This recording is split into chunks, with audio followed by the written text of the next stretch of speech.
Baik, Assalamualaikum warahmatullahi wabarakatuh. Untuk pertemuan, Waalaikumsalam warahmatullahi wabarakatuh. baik, Waalaikumsalam warahmatullahi wabarakatuh. baik. Untuk pertemuan kedua hari ini pada mata kuliah Pendidikan Ilmu Gizi dan Kesehatan Anak, kita akan membahas terkait materi pengantar dulu, yaitu terkait gizi dan kesehatan.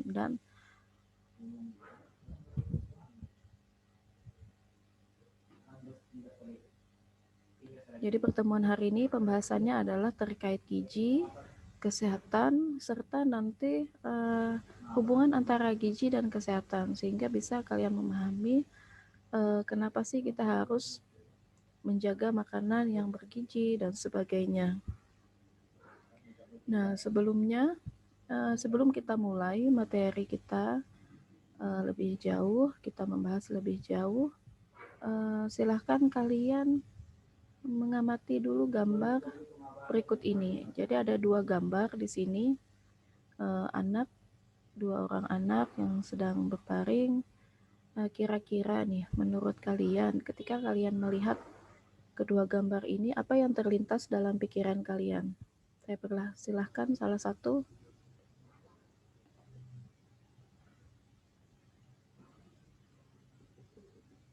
Silahkan. Ada yang mau berkomentar? Baik, Bu Nila mau memberikan sedikit pendapat mengenai gambar tersebut. Silahkan, Nilam. Dari 2 gambar tersebut, di situ merupakan salah satu faktor dari anak yang kekurangan gizi, atau dalam artian kurangnya protein yang didapatkan, kurangnya asupan makanan, sehingga pertumbuhan dan perkembangan anak tersebut menjadi seperti itu, Bu. Baik, bagus sekali Nilam, terima kasih. Ada lagi yang lain mau menambahkan? Atau juga memberikan pendapatnya atau memberikan tanggapannya nih ketika melihat foto 2 orang anak ini. Saya persilahkan. Perwakilan laki-lakinya lagi satu.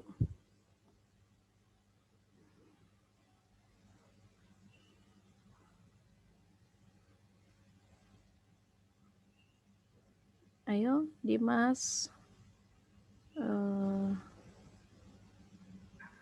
Siapa lagi nih?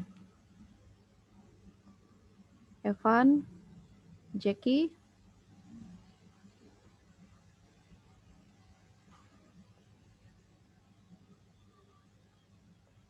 Silahkan.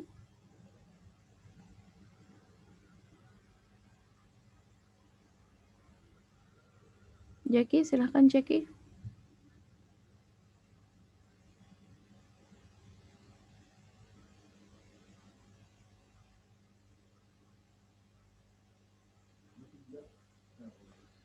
Silahkan Jackie.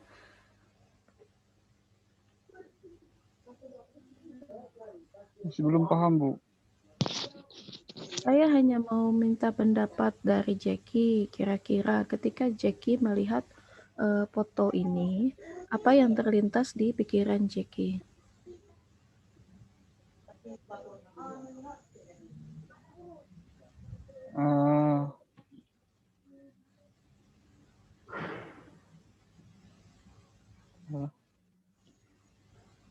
Tidak apa, sampaikan saja.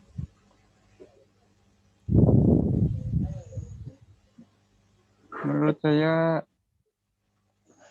ada kekurangan fisik atau semacam kekurangan mental, ya begitu, Bu. Kekurangan fisik dan kekurangan mental. Baik. Ada lagi Jackie?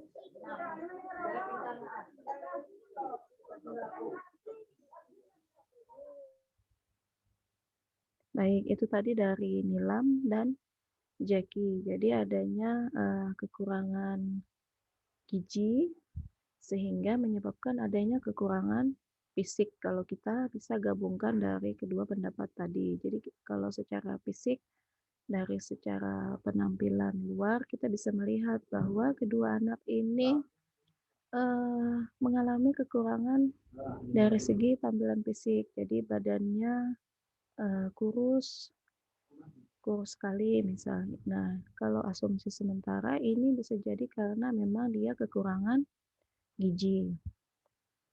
Kemudian gambar yang kedua, ada lagi yang mau memberikan pendapatnya, kira-kira nih apa yang terlintas di pikiran kalian ketika melihat gambar anak-anak berikut. Silahkan yang lain. Karimatul, silahkan.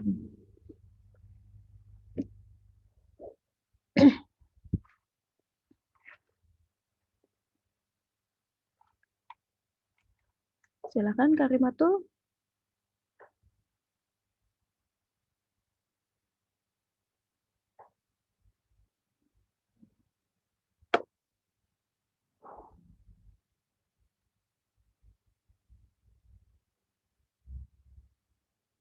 Karimatul, silahkan.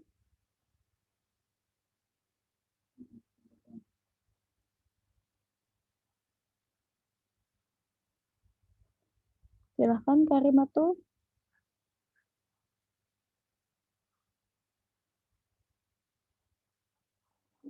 Masih di mute Karimatul.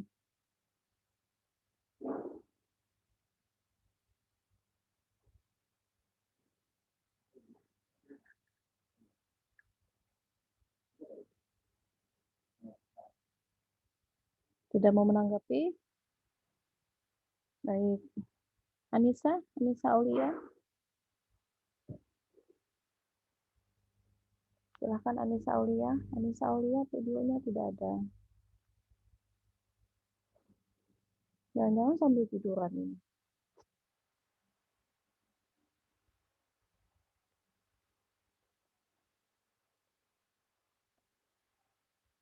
Baik, Anissa Aulia tidak ada orangnya. Saya coret. Selanjutnya Astri Nur Azijah.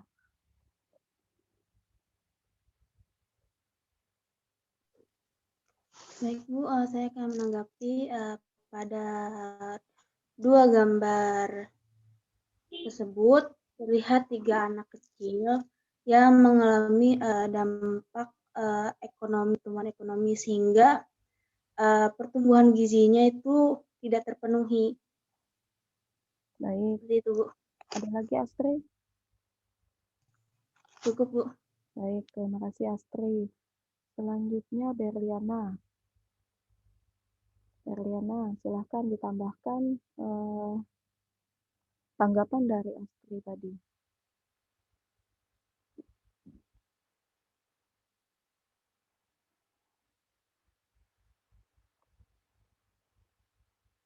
Berliana, silahkan.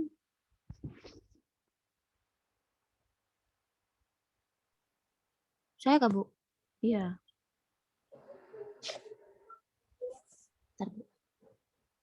Silahkan. Baiklah yang saya lihat di sini ada 3 orang anak yang sedang ada di sebuah pembuangan tempat sampah. Kayaknya itu lagi kelaparan, Bu. Soalnya mengalami kekurangan gizi. Baik. Ada lagi Berliana? Nggak ada, Bu. Cukup Baik. itu saja. Selanjutnya satu orang lagi. Nadifa, silahkan.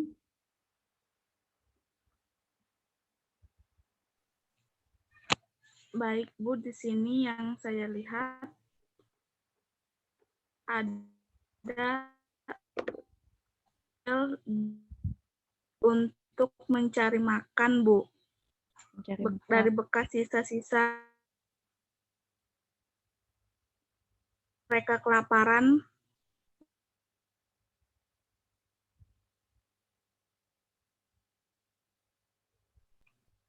Ada lagi Nadifa?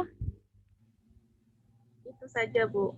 Baik, terima kasih untuk Nadifa. Jadi itu tadi ya yang disampaikan oleh 3 orang temannya. Di sini adalah foto dari beberapa orang anak yang berada di tumpukan sampah.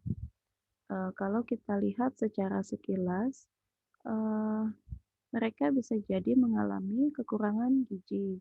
Itu bisa dilihat dari bentuk rambutnya yang agak kering, itu jadi bisa terlihat seseorang anak itu kekurangan gizi atau tidak, bisa dilihat dari bentuk fisiknya. Kalau sudah kurus seperti ini, ya itu jelas ya. Nah, bisa jadi dari bentuk rambutnya agak kusam, kemudian kulitnya. Jadi maksudnya di sini adalah seseorang anak yang kurus itu bukan berarti dia fix kurang gizi, tapi bisa dilihat kalau kulitnya kusam, rambutnya agak kusam, itu juga bisa menjadi pertanda seseorang kurang gizi. Kemudian dari gambar di bawah di layar ini kita bisa melihat salah satu faktor atau penyebab anak yang kekurangan gizi itu adalah adanya faktor ekonomi.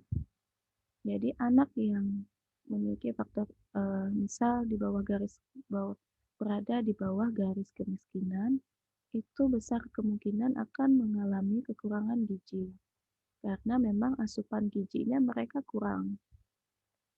Bisa dilihat di sini mereka ada yang bahkan mencari makanan di tempat sampah, sehingga ya mereka tidak lagi berpikir oh gizinya sudah terpenuhi atau tidak, tetapi mereka hanya berpikirnya yang penting misal sudah bisa menahan lapar dan sebagainya.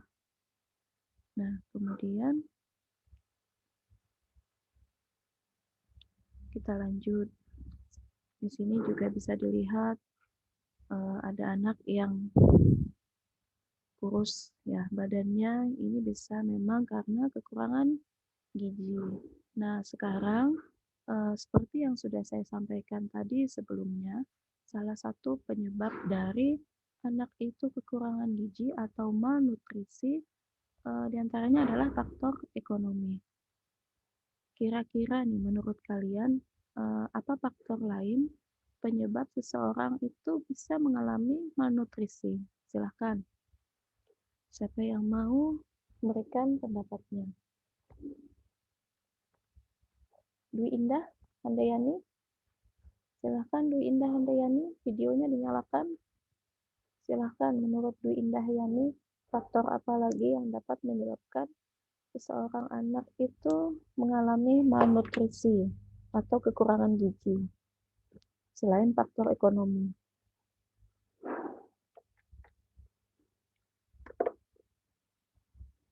Silahkan Dwi Indah.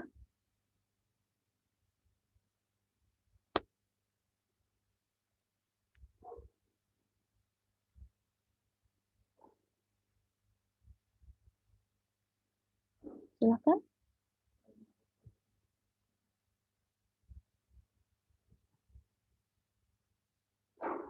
Dwi Indah, Anda mendengar tidak? Dengar, Bu. Baik. Menurut Dwi Indah, kira-kira faktor apa lagi yang menyebabkan seorang anak bisa mengalami malnutrisi selain faktor ekonomi?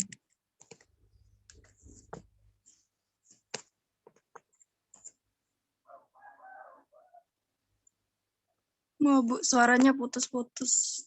Sinyalnya tempat saya susah, Bu. Baik, saya ulangi lagi. Menurut Dwi Indah, ketika seorang anak mengalami kekurangan gizi atau malnutrisi, itu apa penyebabnya selain dari faktor ekonomi? Kira-kira penyebabnya selain faktor ekonomi apa ya seseorang anak itu bisa mengalami malnutrisi atau kekurangan gizi?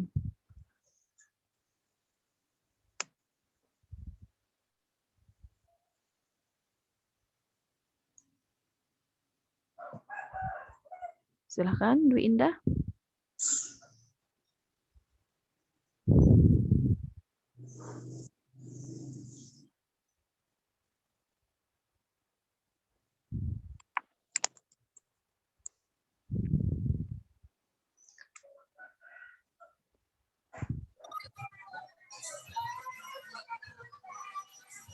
Silahkan Dwi Indah.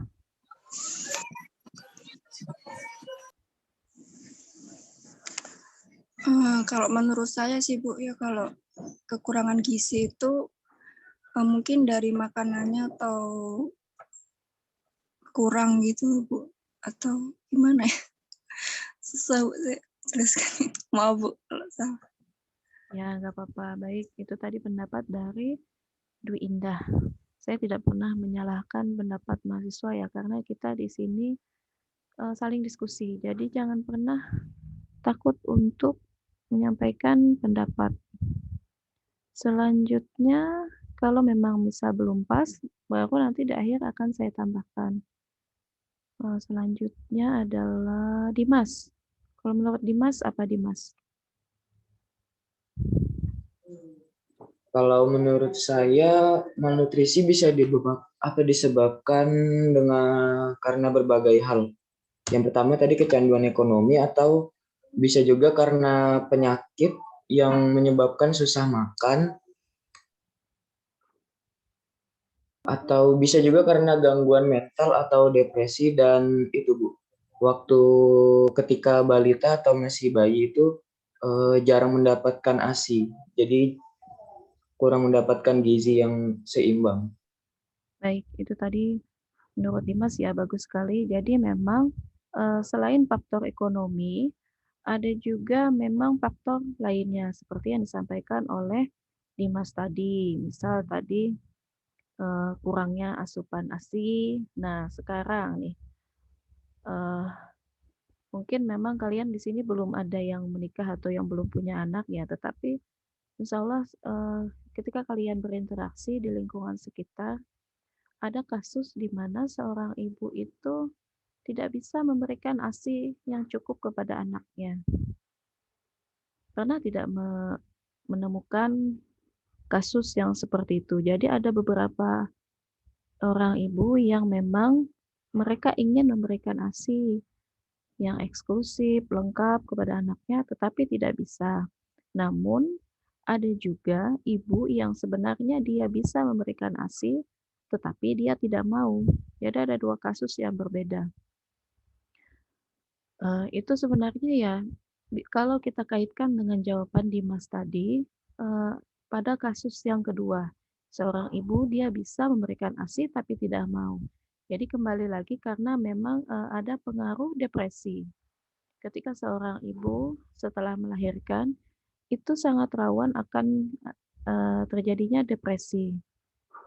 Kalau kalian pernah dengar seorang ibu yang membunuh anaknya dan sebagainya, itu ya karena memang setelah melahirkan, seorang ibu itu rawan depresi, sehingga tentunya akan berpengaruh terhadap asupan atau produksi dari ASI yang dihasilkan oleh seorang ibu. Jadi nanti ketika seorang ibu depresi, itu akan di dalam tubuhnya itu akan terganggu.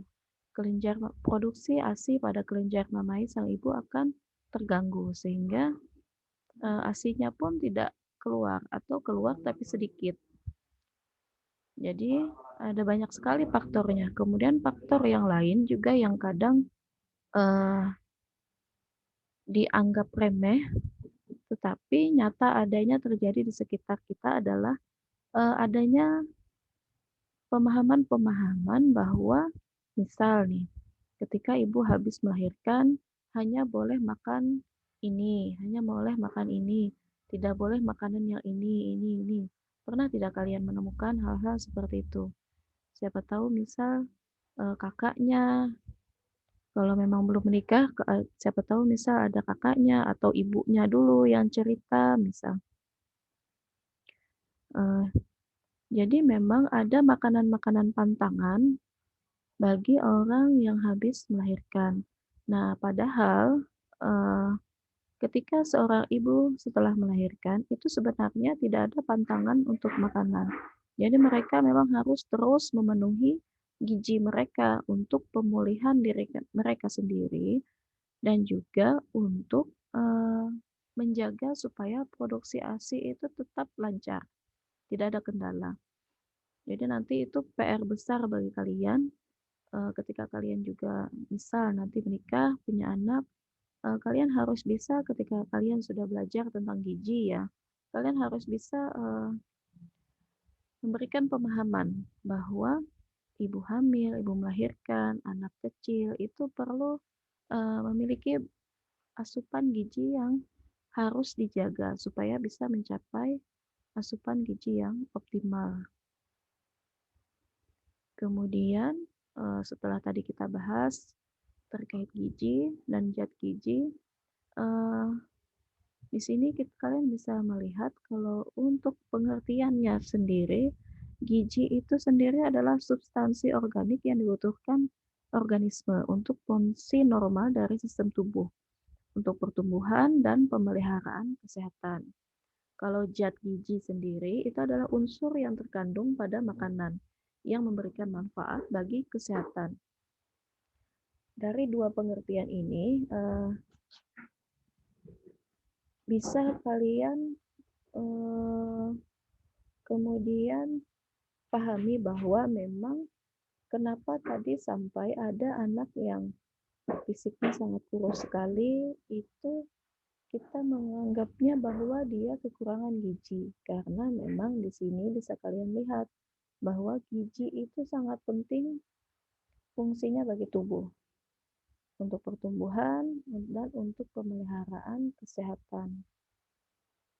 Nah, sekarang terkait gizi itu sendiri, setiap orang itu memiliki kebutuhan gizi yang berbeda-beda. Antara orang yang usia lanjut dengan balita itu kebutuhan gizinya berbeda. Antara orang dewasa dengan anak-anak itu juga berbeda. Kemudian antara remaja dengan orang dewasa itu berbeda. Makanya nanti untuk balita, anak-anak SD itu tidak bisa yang kita batasi, tetapi kalian nanti akan mempelajari lebih lanjut. Oh, kalau balita, angka kecukupan gizinya berapa, untuk kalorinya berapa, untuk karbohidratnya berapa, proteinnya berapa, itu ada takarannya masing-masing. Nah, ini yang nanti akan kalian pelajari ke depannya ketika nanti ada temannya yang kena pembahasan dari ini untuk angka kecukupan gizi, kemudian karbohidrat, protein dan sebagainya. Kemudian di sini untuk foto yang kedua bisa dilihat kebutuhan gizi orang yang kurus dengan orang yang gemuk itu juga berbeda. Tidak bisa yang disamakan. Kemudian kebutuhan gizi juga dilihat dari jenis kelamin. Antara anak perempuan atau anak laki-laki itu kebutuhan gizinya berbeda. Kemudian untuk ibu hamil itu juga kebutuhan gizinya berbeda. Serta kepada bagi ibu menyusui kebutuhan gizinya juga berbeda. Jadi nanti di sini yang harus dipelajari sehingga masing-masing itu dapat mencapai gizi yang optimal, baik ibu menyusui, ibu hamil, anak perempuan, anak laki-laki, kemudian orang yang gemuk, orang yang kurus, ataupun yang rentangan usia yang berbeda.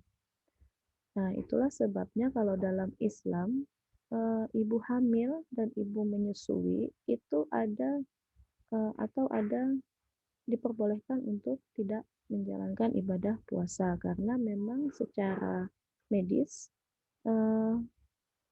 mereka itu harus memenuhi capaian atau standar gizi yang optimal. Jadi tidak bisa disamakan dengan orang yang tidak hamil atau yang tidak menyusui. Kemudian kita lanjut ke jenis-jenis zat gizi. Di sini ada karbohidrat, protein, vitamin, lemak, dan mineral. Di sini nanti yang akan juga kalian bahas per kelompok, nanti yang pembahasannya karbohidrat, kelompok tertentu, di sana nanti akan kita bahas lebih lanjut, di mana masing-masing zat gizi ini memiliki fungsi yang berbeda. Ada yang sebagai sumber energi, ada yang sebagai pemeliharaan jaringan maupun pertumbuhan, ada yang juga berperan sebagai regulasi. Jadi zat gizi itu tidak hanya berpengaruh atau berperan penting untuk energi kita supaya kita kuat, tetapi juga nanti berperan dalam daya pikir kalian. Ketika kalian belum sarapan, jarang makan, apalagi biasanya mahasiswa, anak kos, jarang makan dan sebagainya, itu sebenarnya nanti akan berpengaruh pada konsentrasi kalian. Mudah tidaknya kalian menyerap materi yang disampaikan. Makanya sebisa mungkin sebelum kuliah, apalagi sarapan itu sangat penting karena nanti yang menentukan energi kalian untuk satu hari. Nah, berdasarkan apa yang tadi saya sampaikan, di sini bisa kita pahami bahwa ternyata memang gizi itu sangat berperan penting dalam menjaga kesehatan kita, anak-anak, orang dewasa, orang lanjut usia, maupun orang yang hamil dan menyusui. Jadi sangat erat kaitannya antara gizi dan kesehatan. Oleh karena itu, memang ketika kalian sedang berupaya untuk menjaga kesehatan, apalagi selama masa pandemi ini, kalian harus benar-benar memperhatikan kandungan gizi dari makanan yang kalian konsumsi, asupan gizi kalian. Perbanyak makanan yang memang bergizi, hindari makanan yang tidak sehat supaya stamina tetap terus terjaga, daya imunnya tetap terus terjaga. Sampai di sini dulu yang bisa saya sampaikan. Saya persilahkan kalau ada yang ingin ditanyakan atau nanti via @link. Kalau kita lanjutkan pertanyaan tanya jawab di Zoom ini, khawatirnya nanti ada yang kesulitan ataupun keberatan dalam hal kuota. Ya, Dimas ya.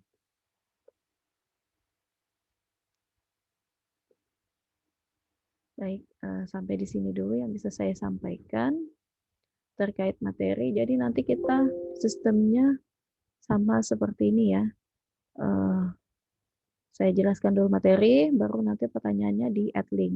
Minggu depan juga nanti kalian menjelaskan materi, tanya jawabnya di @link. Dan nanti yang bagi yang tidak hadir, rekaman penjelasan materi ini akan saya kirimkan ke YouTube jadi nanti bisa kalian ulang-ulang terus bagi yang tidak hadir ataupun bagi kalian yang hadir namun ingin mengulang lagi. Kalau begitu saya cukupkan dulu sampai di sini. Kita sambung diskusi kita di forum @link. Saya akhiri dulu sampai di sini. Semoga kita semua selalu diberikan kesehatan dan keselamatan sehingga bisa menjalani kegiatan perkuliahan ini dengan baik dan dengan lancar. Saya akhiri. Wassalamualaikum warahmatullahi wabarakatuh. Waalaikumsalam warahmatullahi wabarakatuh.